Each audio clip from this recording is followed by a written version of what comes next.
मैं अंग्रेज़ों के ज़माने का जेलर हूँ। शोले वो फिल्म जिसने किरदार दिया देश को, जिस पर पूरी इंडस्ट्री को और शायद उनकी मूवीज़ देखने वाले हर किसी को नाज होगा, गोवर्धन असरानी। 84 साल की उम्र में दिवाली के दिन उनका निधन हो गया। फिल्म इंडस्ट्री से लेकर हर किसी ने शोक व्यक्त किया और दुख भी हुआ। लेकिन क्या पता है आपको कि असरानी को जुनून था फिल्में करने का। उन्होंने FTII से कोर्स किया, लेकिन उसके बाद वो 2 साल तक भटकते रहे। किसी ने पूछा भी नहीं उनको, चले जाओ यहाँ से, भाग जाओ यहाँ से, ऐसे डायलॉग सुनते रहे वो। एक बार उन्होंने खुद अपने किसी इंटरव्यू में इसका जिक्र किया था।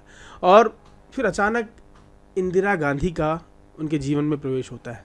इंदिरा गांधी पुणे पहुंचती हैं और उस समय वो सूचना और प्रसारण मंत्री थी। असरानी ने कहा कि FTII के लोगों के बच्चों को इंडस्ट्री में काम नहीं मिलता, भगा दिया जाता है। इंदिरा गांधी ने इस मुद्दे को डायरेक्टर्स के सामने और प्रोड्यूसर्स के सामने उठाया।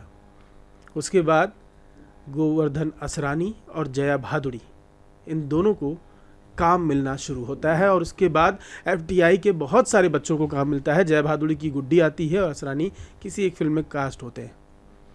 बहुत सारे डायलॉग्स, 350 से ज़्यादा फिल्में।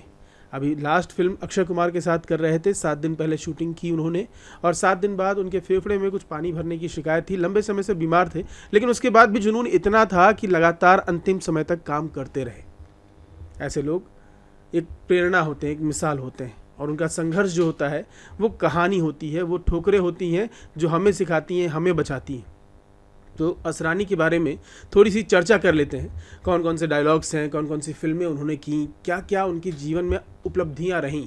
क्योंकि हमने तो खाली एक हंसाने वाला चेहरा देखा, जिसको देखा हमने पर्दे पर तो बस हंसी आ ही गई, ये क्या हो रहा है। मुझे डायलॉग्स बोलने का उतना अच्छा सहूर नहीं है, क्योंकि कॉपी करना भी एक बड़ी कला होता है, मुझे वो भी ठीक से नहीं आता। तो असरानी साहब को सुना है, केवल हमने सुना है, देखा है, और उनके व्यवहार को जो हमने टीवी पे देखा है, हमें हमेशा गुदगुदी हुई कि ये स्क्रीन पर आ गए, इसका मतलब अब कुछ हंसी वाला डायलॉग निकलने वाला है। तो कुछ चुनिंदा कलाकारों में थे वो इंडस्ट्री के, जिनका एक व्यक्तित्व जो था, पर्दे का व्यक्तित्व, वो पता था सबको कि ये आए हैं तो यही होगा। तो क्या क्या था उनके पास, क्या क्या वो छोड़ गए, जिनको देखकर लोग वैसे ही हंसते रहेंगे, वैसे ही मुस्कुराते रहेंगे। स्वाति है मेरे साथ। स्वाति, आपने क्या क्या पढ़ा अभी असरानी साहब के बारे में? असरानी को जितना जानते हैं हम लोग, डायलॉग्स या फिल्में, क्या क्या आपको मिला? ये सूचना मिलने के बाद मैंने देखा इसके बारे में, तो ये तो पता चला कि वो हॉस्पिटल में 5 दिन से एडमिट थे और लंग्स रिलेटेड उनको प्रॉब्लम था। उसमें पानी भर गया या कुछ ऐसा स्पेसिफिक नहीं हुआ, लेकिन फेफड़ों की परेशानी के कारण उनका निधन हुआ, ऐसा लिखा गया है। और 1967 से उन्होंने अपनी बॉलीवुड में एंट्री की थी, फर्स्ट डेब्यू फिल्म हरे कांच की चूड़ियों के द्वारा। और उसके बाद तो वो हिट पे हिट फिल्में देने लगे, क्योंकि उनकी एक्टिंग में कॉमेडी टाइमिंग बहुत ज़बरदस्त थी। वो जो भी कुछ बोलते थे, 2 लाइन, मतलब उनके शॉर्ट्स बड़े छोटे होते थे, लेकिन वो हिट कर जाते थे पर्दों पे। और उन्होंने एक्टिंग के बारे में कुछ कहा है, उसे मैं दिखाना चाहूँगी आपको। उन्होंने एक बड़ी सही बात कही कि एक्टिंग में आउटर मेकअप के अलावा इनर मेकअप की भी बहुत ज़रूरत होती है। मतलब जब उन्होंने एक्टिंग क्लास ली, उन्होंने सीखा, उन्होंने अपने गुरु का नाम भी मेंशन किया है, तो उनको पता चला कि सिर्फ ऊपरी मेकअप से कुछ नहीं होता। अंदर की जो एक्टिंग है, अंदर का जो इमोशन है, वो पर्दे पर सामने आना चाहिए, तभी लोग आपसे कनेक्ट कर पाते हैं। उन्होंने इस पर काम किया और उसके बाद उन्होंने हिट पर हिट काफ़ी फिल्में दी, और उनकी कॉमेडी टाइमिंग तो है ही ज़बरदस्त। तो स्वाति ने बताया कि कॉमेडी टाइमिंग, इनर प्रतिभा जो होती है वो बहुत मायने रखती है, कि आपके अंदर इनर मेकअप, मतलब आप अंदर से चमके, ना कि बाहर से। खाली फाउंडेशन लगाने से और क्रीम लगाने से जो चेहरा गोरा हो जाता है, वो एक्टिंग नहीं, एक्टिंग नेचुरल होती है। इसीलिए शायद हमारी इंडस्ट्री में संजीव कुमार भी हुए हैं, और इसी इंडस्ट्री में ओमपुरी भी हुए, जिनको उनकी एक्टिंग के दम पर जगह मिली, चेहरे के दम पर नहीं।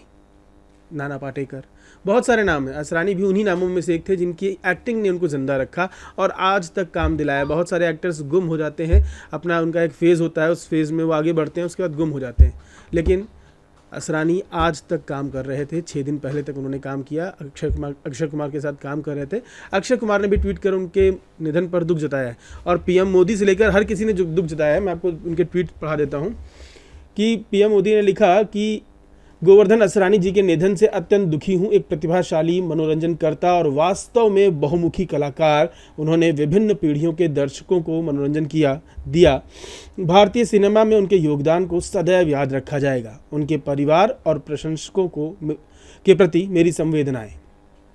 पीएम मोदी के अलावा गृह मंत्री अमित शाह, दिल्ली महिला आयोग की अध्यक्ष स्वाति मालीवाल, राजस्थान के पूर्व मुख्यमंत्री अशोक गहलोत, राहुल गांधी ने भी उनको श्रद्धांजलि दी। तो आप सोचिए वो कितना बड़ा नाम थे और चुप थे, शांत थे, अपना काम करते थे, ना किसी विवाद में कभी आए, ना किसी चीज़ में उनसे बहुत मतलब रखा उन्होंने, केवल अपनी एक्टिंग की और इस दुनिया को शांति से छोड़ के चले गए। आपको उनकी एक्टिंग कैसी लगती है? आपने भी उनको देखा होगा शोले से लेकर अब तक, कैसी लगती है हमें कमेंट करके अपनी राय ज़रूर दीजिए।